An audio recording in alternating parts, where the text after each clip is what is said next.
Hello, hello, hello. Welcome back, everybody, to the Dude Nurse Show. How's everybody been? Well, I hope you're well into your New Year's resolutions, whatever they may be. I've got a few of my own that I'm working on, and they seem to be the same damn ones every single year. I know some of y'all out there can relate to me. Anyway, that's not what we're here to talk about today. Today, I want to talk about putting the care back in healthcare. I know that sounds kind of goofy, but stick with me. Have you ever been to the doctor? Maybe had somebody come into your home for home health or some sort of interaction with a healthcare professional, and maybe you felt like they weren't really paying attention because they seemed more focused on doing paperwork, or maybe they have a tablet of some sort, some computer screen that they're just kind of, click, click, click, click, click, click, click. Hang on, I could do some sound effects. Uh huh. Yep. Okay. All right. Yep. Still taking that. Does that sound about right? If you've experienced that, you're certainly not alone.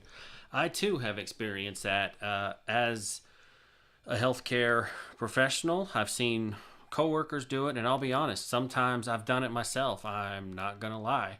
I'll be the first to call out my own BS. And I've also experienced it as a patient or a consumer or a customer or a client or whatever the hell fancy term they want to use nowadays. And it's really shitty in my opinion. You're paying all this money, and you even if there's not some major concern, God forbid you're discussing cancer or, some lump on your kidney or on your breast, you really want to feel like whoever you're talking to, A, is paying attention, and B, you'd kind of like them to give a shit. I know I do. And so what I see is that as healthcare providers and professionals, we spend so much freaking time dealing with paperwork. And when I say paperwork, for all intents and purposes, we're talking about electronic medical systems. Or I'm sorry, electronic medical records, EMRs as they're called in the biz. Funny thing about that, the thought process was to make things kind of more secure, easier for people to access, all those kinds of things. And they were going to cut down on paper, right? You got everything in this computer, and we don't need to print all this stuff. Horseshit. We actually use, in a lot of cases, just as much or more paper than we did before we became quote unquote electronic. It's really stupid. I don't get it. But we're not gonna dive down that rabbit hole. We're gonna take the blue pill instead of the red pill. There's a Matrix reference for you. So what is the deal with that? What is the deal with people being so enamored with the charting aspect of it? Well, there's a couple of reasons for that. One, some people are just straight up task oriented. We have a task and we're going to do it, and everything else going on around us doesn't really matter. In a lot of ways, that's kind of good for a medical professional because, not being able to get distracted easily, we'd be less prone to mistakes. There's a lot of stuff going on, people always interrupting us, other patients needing things, co-workers, phones ringing, doctors. You get where I'm going with this. So that's one way of looking at it. But the real answer is, if we don't fill out 75,000 pages, we're not going to get paid. We're not going to get reimbursed. And this is an insurance issue, okay? Insurance companies have, well, let me back up. I am 100% for checks and balances. I think it keeps us all on our toes. It helps prevent, or it strives to help prevent waste, errors, those kinds of things. But yet, sometimes you can have parameters that are either too strict or not strict enough. I'll give you an example. Let's say, for example, there's concepts in like what's called lean principles and Six Sigma that talk about increasing efficiency, waste reduction, those kinds of things. So let's say I'm making, I don't know, pencils, okay, at my factory, and I institute guidelines that say we will reject every single pencil that is not 1/1000th of a millimeter in diameter at the point of the lead. Okay, that's pretty damn small. So, for example, if we have one that's 1/100th of a millimeter, that pencil's going to get rejected. You wouldn't even be able to tell at the naked eye. So that's pretty strict. Okay, the other side of that is if you have parameters that'll just let anything through, pretty soon you'd have pencils coming through that were the size of baseball bats, right? So there's too much and too little of anything. And where I think we're going with this healthcare, where we have these just brutal restrictions on things, I think we're kind of doing certainly our patients a disservice, but it's extremely frustrating. It creates a lot of red tape, a lot of BS for the providers, because I mean, at the end of the day, I don't know about you, but I go to work to make money, to be able to pay my bills, go on vacation, take care of my family, yada, yada, yada. So everybody's no different, so we all go to work to make money, but, we're not really allowed to say that in healthcare. Everything's about the patients. Well, yeah, it is, but I go to work to make money. Okay. I love what I do, but I go to work to make money. So when we go in and we have all these restrictions and all this red tape and all this crap that we have to deal with, think about this. When you're sitting in there and you're talking to your healthcare provider, your nurse, whatever, they may come in and spend 10, 15, 20 minutes, 30 minutes tops with you. I guarantee you they're spending at least that much time and probably a hell of a lot more doing the paperwork. So in essence, we end up spending more time doing paperwork than we do with our patients. That is crazy. You can only say and do so much in this limited amount of time. You can't save the charting for the end of the day. You're not supposed to. There's parameters. For example, in home health and hospice, and even in hospitals, you can't just say, oh, I didn't get to it today in my shift. I'll come back tomorrow. I'm off. I'll clock in and do it. No, it doesn't work that way. Your stuff has to be finished by the time you get off. You're handing care over to the next person. So same thing, like I said, in home health and hospice, you have to have, let's say you go to admit a patient on hospice and they're at their home, and you go in there and you do this full admission and you leave because you just got to get home, and you say, oh, I'll do it later. You don't have that much time to complete that paperwork. And the paperwork in and of itself is not so much the problem. It's the amount of redundancy that we see. I think anybody out there could certainly understand that the mortal enemy of efficiency is redundancy. Well, what do I mean by redundancy in healthcare?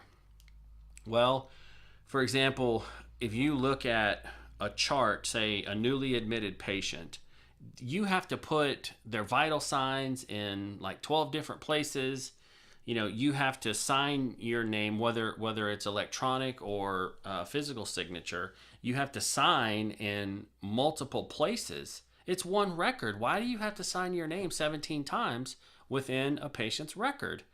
Everything is time stamped and date stamped, and it knows, whose login was there. So it knows, okay, this is Greg, RN. He saw this patient and he submitted this at this time. Okay, perfect, great. And if somebody else came in right behind me and did an assessment or whatever, then it would stamp them, and so on and so forth. So we have all of this redundancy going on. Same thing when patients are filling out consent forms and all of these different things. And I'm not saying that we should not still do our jobs and do our due diligence and explain things to our patient. I'm saying that I think we can streamline a lot of this stuff and make it considerably more efficient. And we can spend more. So if we have an hour and we spend 15 minutes with a patient and 45 minutes documenting, that to me, that's a problem, you know, and especially when you look at patient outcomes and things of that nature. You know, we're cramming a lot of stuff in that 15 minutes. So how much does that patient really understand with 15 minutes? You know, and we're billing for an hour because we're doing all this other kind of stuff and yada yada yada. But the point I'm trying to make is that I think we can do a much better job, you know, and patients I know get frustrated because sometimes they don't feel like they're being listened to. You know, there's these patient scores and indicators and all of these things that we look at on what we call like a national level, or we are graded against, like one hospital reports its data and then another hospital reports its data. We look at what we call a benchmark. There's national benchmark. So you see, you know, how well your facility, your hospital, your home health, your hospice, your nursing home, whatever the case may be, how well you compare to the national average. And those kinds of things, there's patient satisfaction surveys that get sent out. Healthcare providers are heavily reimbursed on the outcomes of said survey. So the point I'm trying to make is I feel like a lot of the stuff that we're doing sometimes is just more geared towards trying to get good scores on a survey, not so much providing good care. Because you would think that, hey, if I provide good care to this patient, then my scores are going to be good. But unfortunately, it doesn't always work that way. It doesn't correlate directly.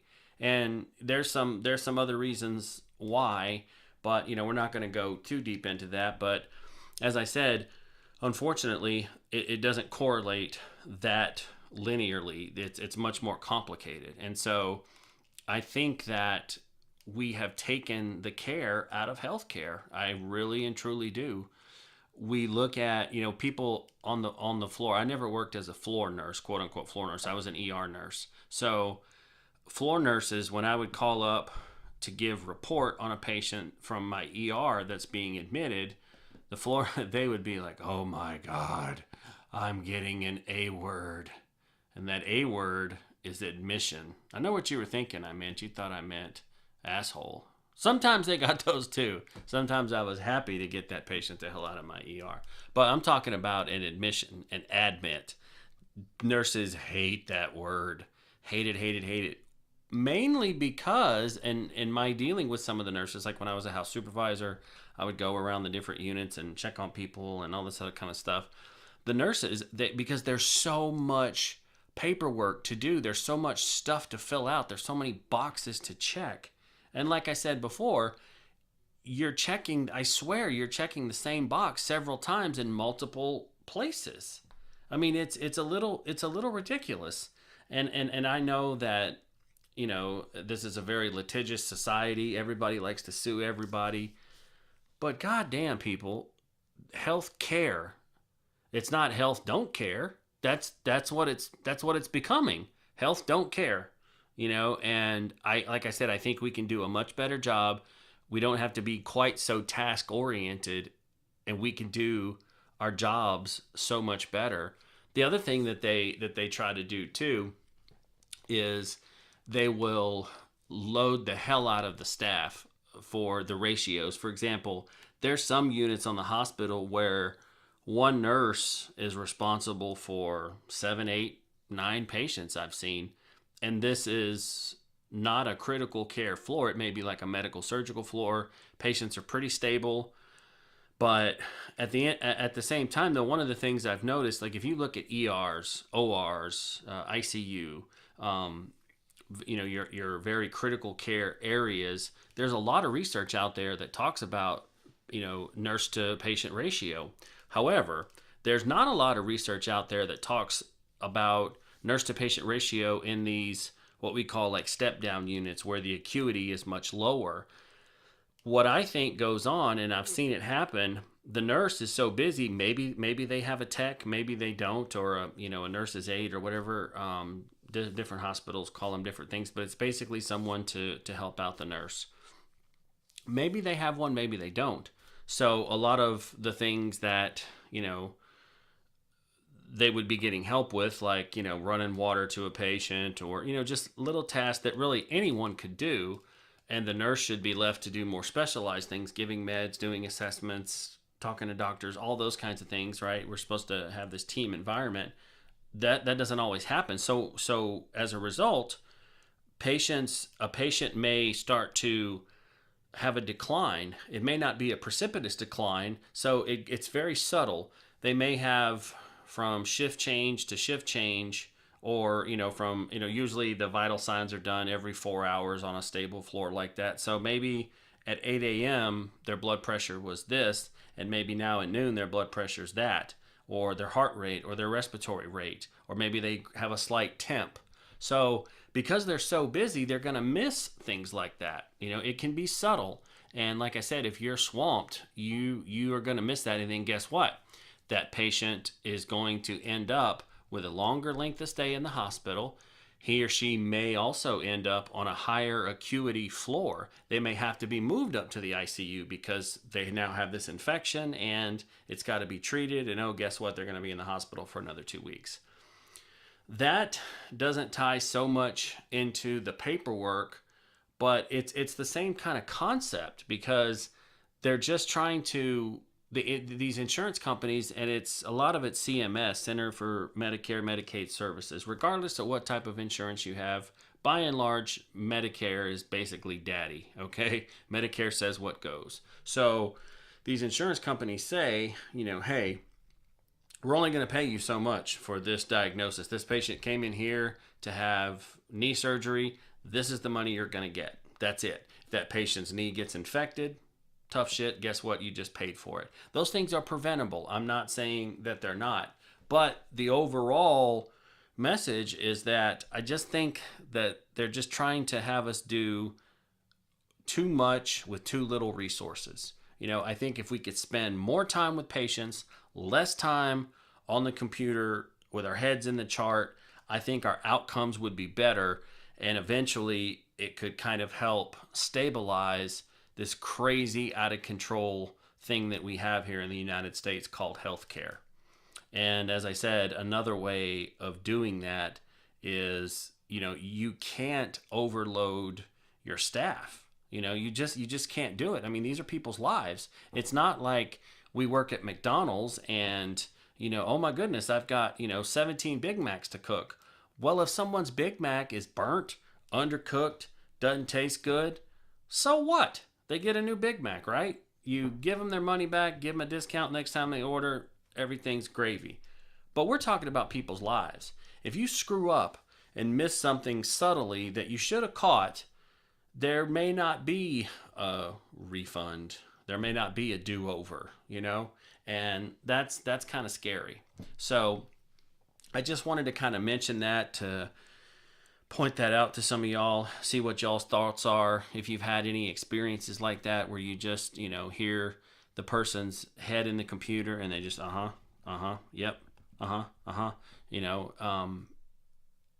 it's interesting, and it's kind of scary, in my opinion. But we'll see what y'all think. Thanks so much for tuning in to another episode of the Dude Nurse Show.